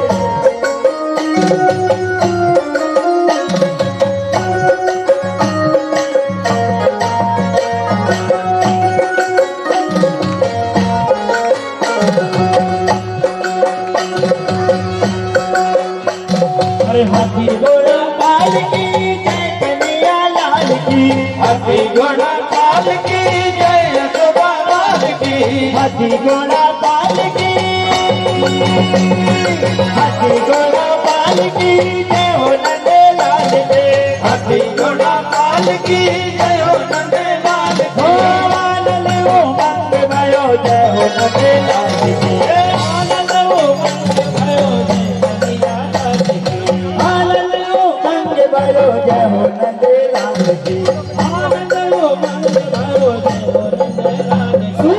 स्वागतम तेरा, स्वागतम तेरा,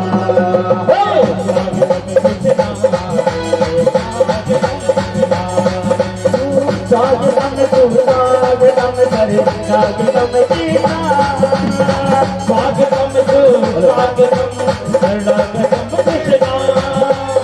स्वागतम स्वागतम स्वागतम तेरा, शरणागतम कृष्णा। स्वागतम कृष्णा, स्वागतम कृष्णा। हरि बोल।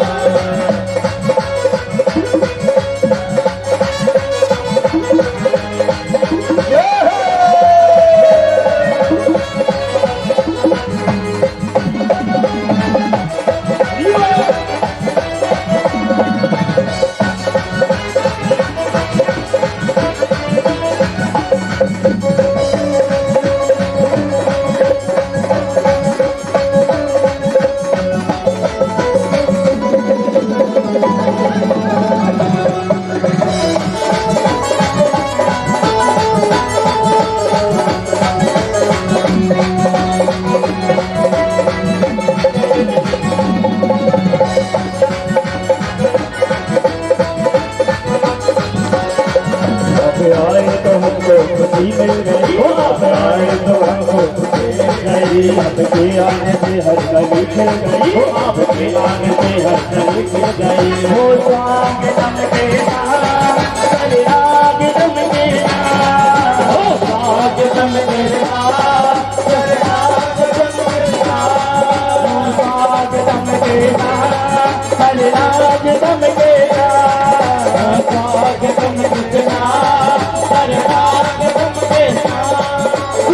स्वागतम स्वागतम तेरा, शरणागतम तेरा। स्वागतम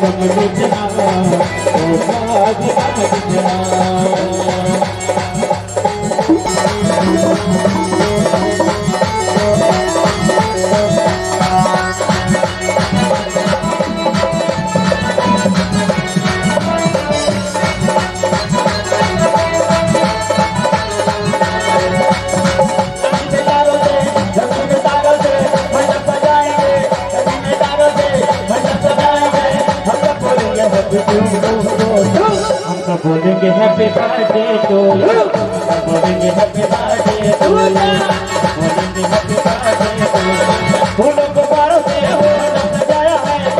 मलाई का केक सजाया है। इसको चलेगा क्या हमको बोलेंगे हैप्पी बर्थडे टू यू। हमको बोलेंगे happy birthday to you. Happy birthday to you. Happy birthday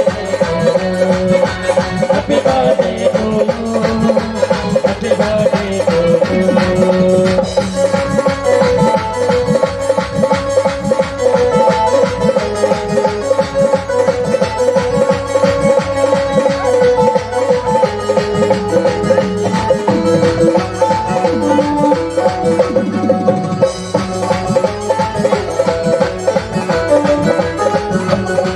हरे गौरे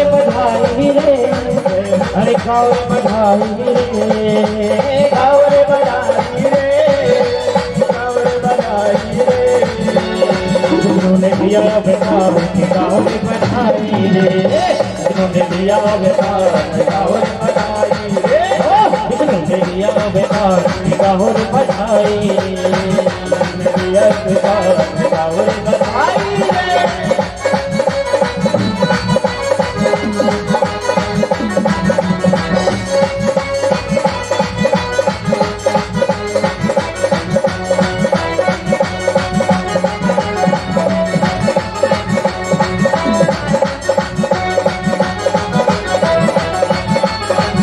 आ गया मेरा रंग लाला आ गया आ गया आ गया मेरा रंग लाला आ गया आ गया आ गया मेरा रंग लाला आ गया आ गया आ गया मेरा रंग लाला आ गया। बोली बातें बिहार लाल के हर मोर कान्हा ओ चकना जाए यशोदा मैया धीरे झोला दैयो पालेना मोर कान्हा उठके ना जा यशोदा मैया धीरे झुला दैयो पालेना मोर कान्हा ओ चकना जाए यशोदा मैया धीरे झोला दैयो पालेना मोर कान्हा उठके ना जा यशोदा मैया धीरे झुला दैयो पालेना हरे हरे यशोदा मैया धीरे झोला दैयो पालेना हरे हरे यशोदा मैया धीरे झुला दैयो पालेना हरे हरे यशोदा मैया धीरे झोला पालेना हरे हरे यशोदा मैया धीरे झुला दैयो पालेना हे मोर कान्हा ओ चकना झोला दैयो पालेना मोर कान्हा उठके ना जा यशोदा मैया धीरे झुला दैयो पालेना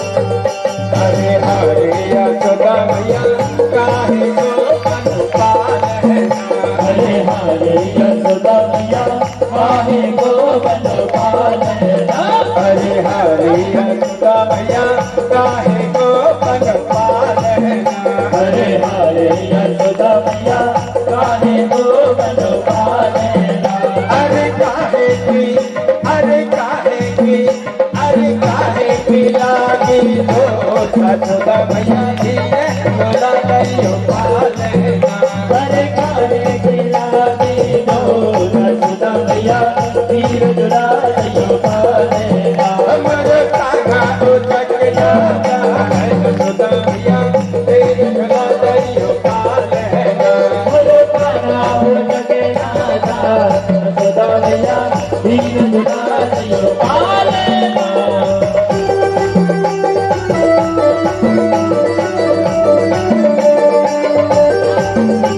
हे हरि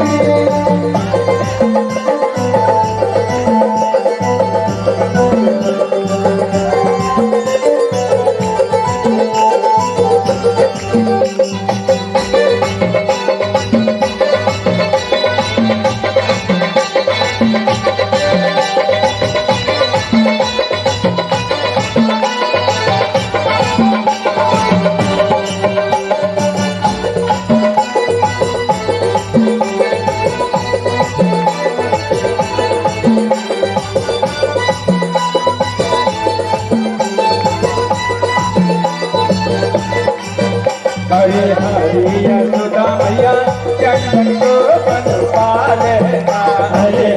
यशोदा मैया चंदन को बनवाना। हरे हरे यशोदा मैया चंदन को बनवाना। हरे हरे यशोदा मैया चंदन को बनवाना। अरे रेशम की अरे रेशम की अरे रेशम की लागी डोर यशोदा मैया तेरे झला करियो पालना। हरे कृष्णा हो जगन्ना यशोदा मैया तीरथ राजयो पालना।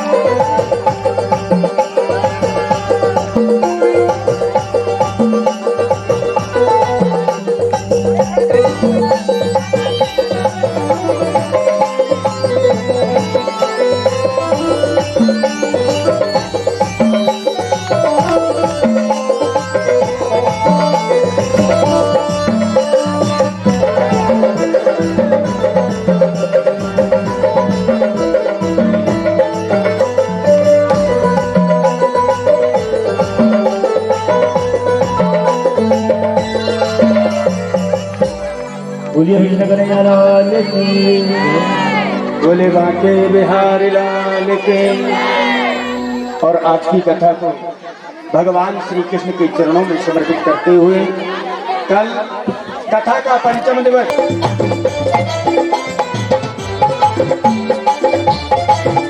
बोलिए कृष्ण कन्हैया लाल की। बधाई हो।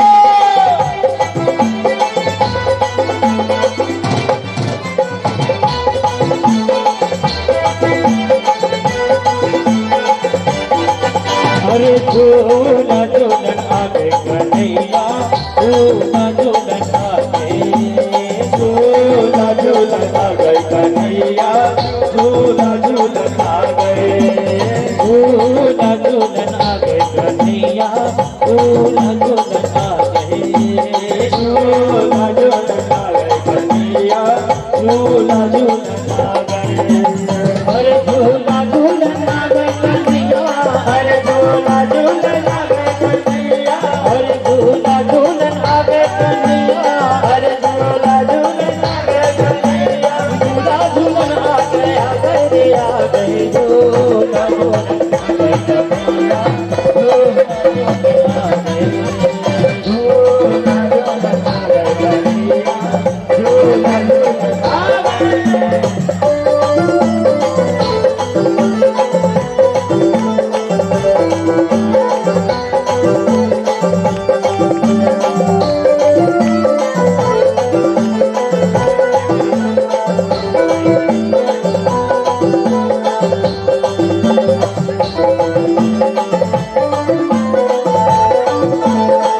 मुझे बिल्कुल ये लाल की।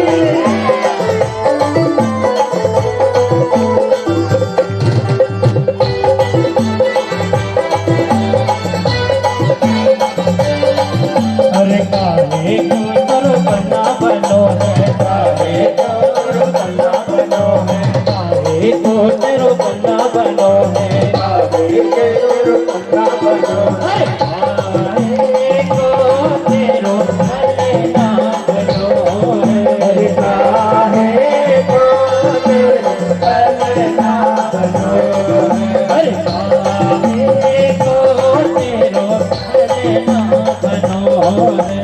काहे को तेरो बना बनो है। अरे काहे की अरे काहे की अरे काहे की लागी डोर कन्हैया झूला झूलन आगे। झूला झूलन आगे कन्हैया। झूला झूलन आगे।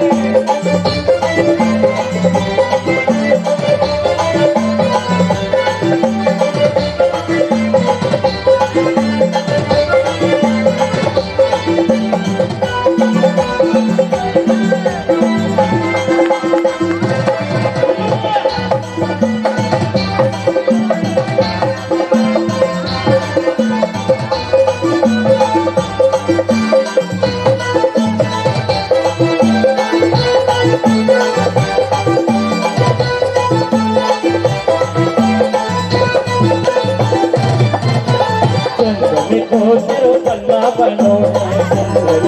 तेरो बल्ला बनो है दुल्हन को तेरो बंदा बनो है दुल्हन को तेरो बंदा बनो है दुल्हन को तेरो बंदा बनो है दुल्हन को तेरो बंदा बनो है दुल्हन को तेरो बंदा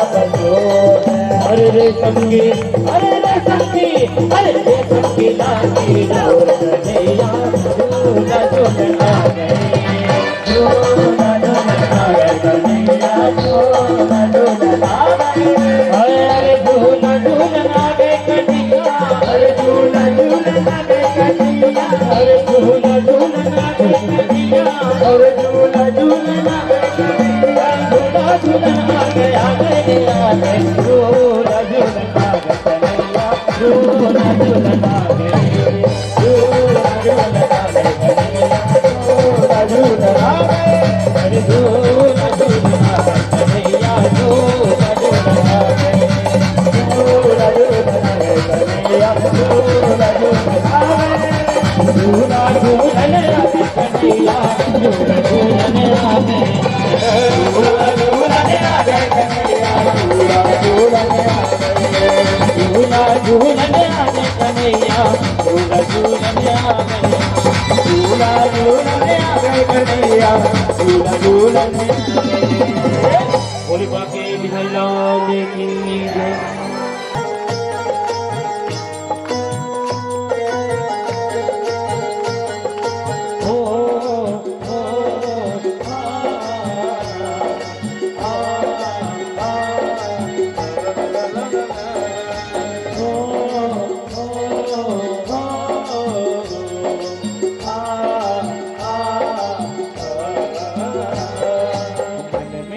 बसाकर तेरी मूर्ति उतारूं मैं गिरधर तेरी आरती मन में बसाकर तेरी मूर्ति उतारूं मैं गिरधर तेरी आरती मन में बसाकर तेरी मूर्ति उतारूं मैं गिरधर तेरी आरती मन में बसाकर तेरी मूर्ति उतारूं मैं गिरधर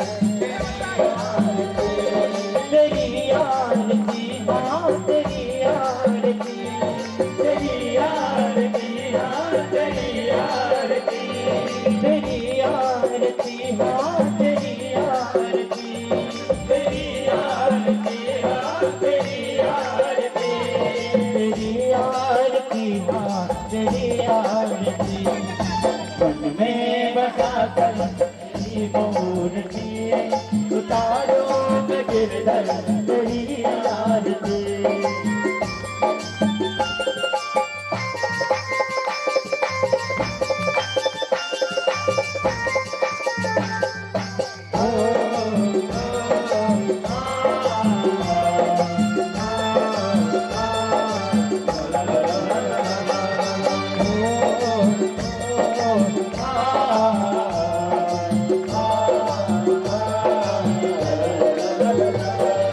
करुणा करो कष्ट हरो ज्ञान दो भगवन आओ मैं कसी नाव मेरी तार दो भगवन करुणा करो कष्ट हरो ज्ञान दो भगवन अब मैं कसी नाव मेरी तार दो भगवन दर्द की दवा तुम्हारे पास है दर्द की दवा तुम्हारे पास है ओ दर्द की दवा तुम्हारे पास है दर्द की दवा तुम्हारे पास है ओ जिंदगी दया की है भीख मांगती मन में बसा कर मेरी मूर्ति उतारो मैं गिरधर तेरी आरती मन में बसा कर मेरी मूर्ति